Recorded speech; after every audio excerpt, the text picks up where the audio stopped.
চুরি করা হলো অপরাধ। চোর যদি পুরুষ হয় তবুও সেই অপরাধী, আর চোর যদি নারী হয় তবু হলো অপরাধী। আল্লাহ রাব্বুল আলামিন পুরুষ চোর হোক আর নারী চোর হোক উভয়ের জন্য দৃষ্টান্তমূলক শাস্তির ব্যবস্থা করে রেখেছেন। আমার বন্ধুরা, তাই আমাদের চুরি করা থেকে বিরত থাকতে হবে। যারা আমরা জীবনে চুরি করেছি, আমরা যারা জীবনের মধ্যে চুরি করার নিয়ত করেছি, আমরা এখন আল্লাহর কাছে তওবা করি। যে ব্যক্তি এই চুরি করা থেকে বিরত থেকে আল্লাহর কাছে তওবা করে, আল্লাহ রাব্বুল আলামিন তার তওবা কবুল করে নেন। আল কোরআনুল কারীমের 5 নম্বর সূরার নাম সূরাতুল মাইদা।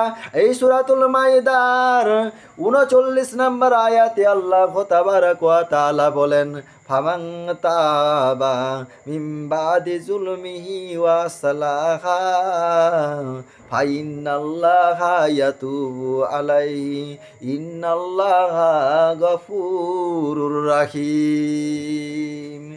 কিন্তু যে অন্যায় করার পর তওবা করে এবং নিজেকে সংশোধন করে, আল্লাহ তাবারাক ওয়া তাআলা তার দিকে ক্ষমা দৃষ্টি করেন।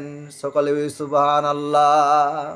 ভাইজানেরা, চুরি করার মতো অপরাধ হয়েও যে বান্দা খালেস নিয়তে আল্লাহর কাছে তওবা করবে, আল্লাহ রাব্বুল আলামিন সেই তওবা আল্লাহ কবুল করে নেন।